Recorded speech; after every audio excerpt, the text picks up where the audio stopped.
कांग्रेस ने मुझे झूठा वादा किया कि आपको टिकट दी जाएगी, नौकरी से इस्तीफा दिया, टिकट नहीं दिया, फिर झूठा वादा किया कि लोकसभा में टिकट दी जाएगी, उसमें नहीं दिया। ये 6 महीनों में जो मैंने कांग्रेस पार्टी को आकलन किया है कि ये परिवारवाद और स्वार्थ के कारण जो है ऊर्जावान और योग्य लोगों को आगे नहीं बढ़ने देना चाहते।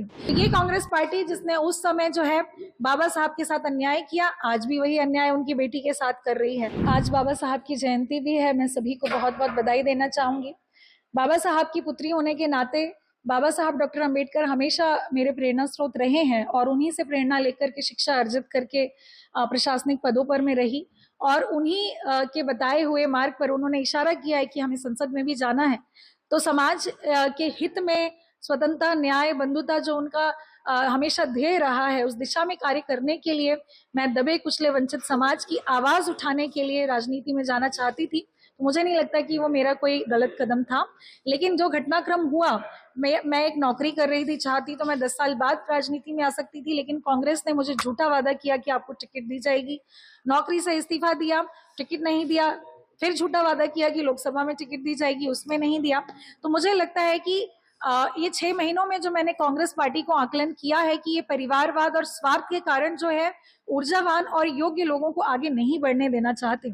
जब ये अपने कठिन समय में हम जैसे लोगों का हमारी ऊर्जा का इस्तेमाल नहीं कर पा रहे हैं, तो मुझे विश्वास नहीं है कि आने वाले समय में भी मुझे कोई उचित प्रतिनिधित्व देंगे, क्योंकि इन्होंने डॉक्टर बाबा साहब अम्बेडकर को भी नहीं दिया। बाबा साहब अम्बेडकर को टिकट नहीं दी और जब वो चुनाव लड़ना चाहते थे तो उसके खिलाफ कांग्रेस का एक प्रत्याशी भी खड़ा किया और उनको हराने का काम किया।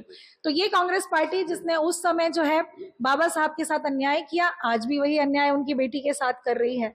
तो ये सब घटनाक्रम को देखते हुए आज मैंने कांग्रेस के सभी दायित्वों से जो है इस्तीफा दिया है, ताकि उन्होंने मुझसे पहले भी कई लोगों का भविष्य खराब किया है, कम से कम आने वाले समय में किसी और का भविष्य खराब ना हो। आपसे कोई वादा किया गया था टिकट देने का विधानसभा? बिल्कुल, विधानसभा टिकट देने का भी वादा किया गया था, लोकसभा टिकट देने का भी वादा किया गया था।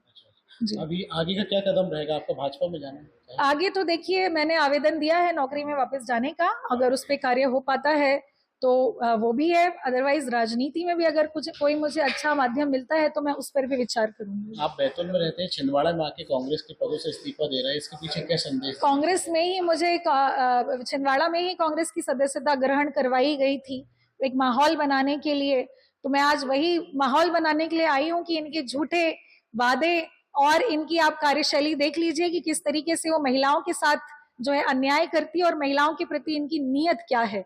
यही बताने के लिए मैं छिंदवाड़ा में अपने समाज के बीच जाऊंगी, अंबेडकर जयंती के कार्यक्रमों में और तमाम जगह पर जाकर के मैं बताऊंगी कि अब इनका समय खत्म करिए, इनको घर पे बिठाइए और समाज के साथ और इस देश के साथ न्याय करिए। बीजेपी के किसी बड़े नेता से आपकी बात हुई इस दौरान? मेरी नौकरी में जाने को लेकर अवश्य बात हुई है और उस पर अभी चिंतन मंथन किया जा रहा है। आप बीजेपी ज्वाइन नहीं कर रहे? अभी ऐसा कोई प्रस्ताव नहीं होगा। प्रचार करेंगे कांग्रेस के खिलाफ कमलनाथ?